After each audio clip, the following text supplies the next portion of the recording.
शनि के नाम से ही हर व्यक्ति डरने लगता है।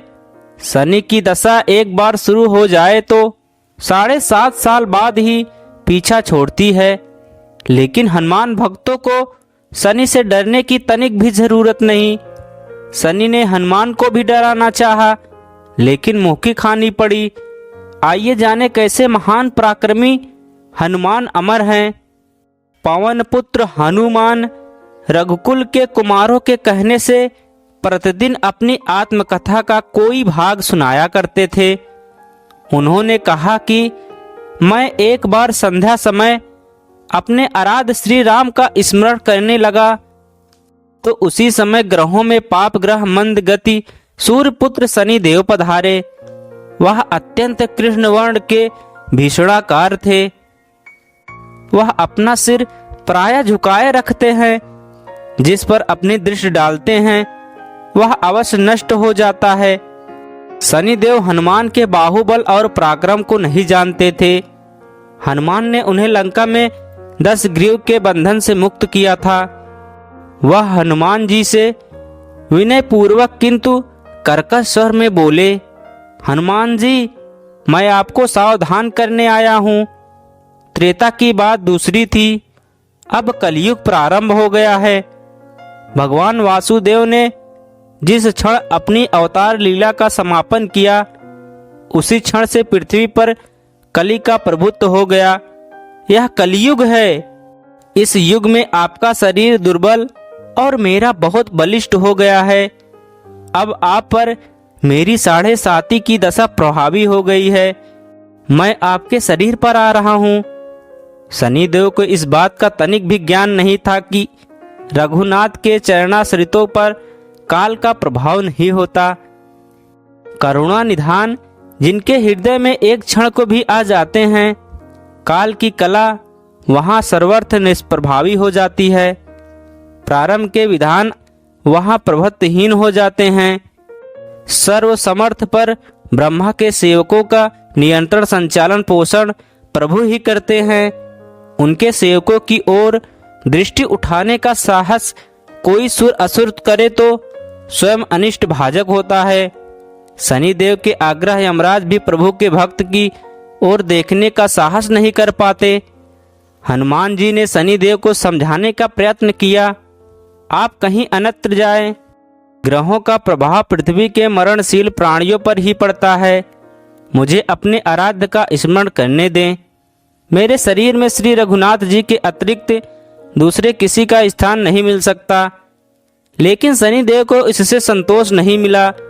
वह बोले, मैं सृष्टिकर्ता के विधान से विवश हूँ।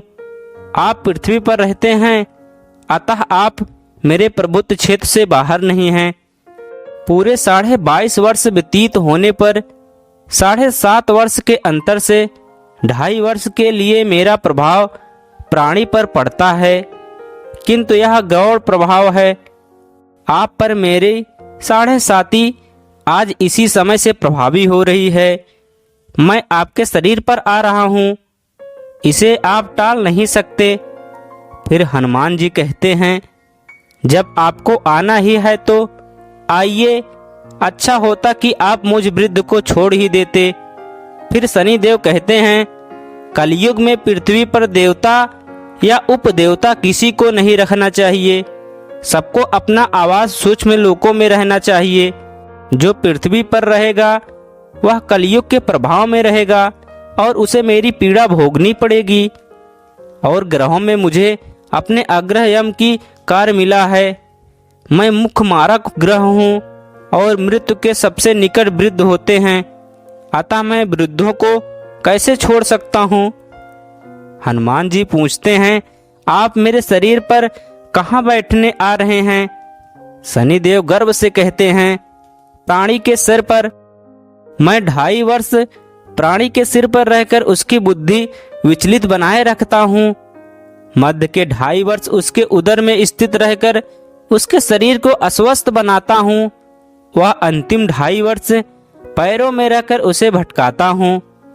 फिर शनिदेव हनुमान जी के मस्तक पर आ बैठे तो हनुमान जी के सिर पर खाज हुई।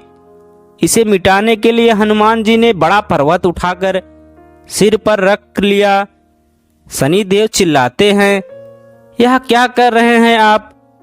फिर हनुमान जी कहते हैं, जैसे आप सृष्टिकर्ता के विधान से विवश हैं, वैसे मैं भी अपने स्वभाव से विवश हूँ। मेरे मस्तिष्क पर खाज मिटाने की यही उपचार पद्धति है, और आप अपना कार्य करें और मैं अपना कार्य।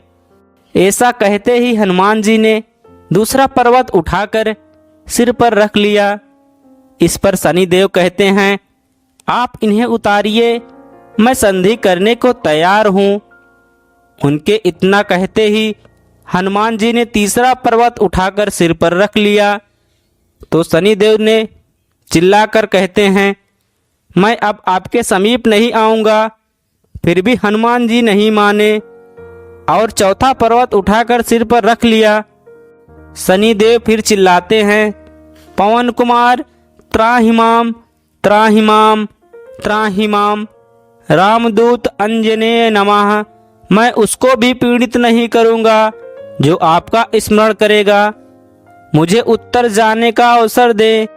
हनुमान जी कहते हैं, बहुत शीघ्रता की, अभी तो पांचवा पर्वत बाकी है। और इतने में ही शनि मेरे पैरों में गिर गए और कहा, मैं सदैव आपको दिए वचनों को स्मरण रखूंगा। आघात के उपचार के लिए शनिदेव तेल मांगने लगे। हनुमान जी तेल कहाँ देने वाले थे? वहीं शनिदेव आज भी तेल दान से तुष्ट होते हैं। धन्यवाद।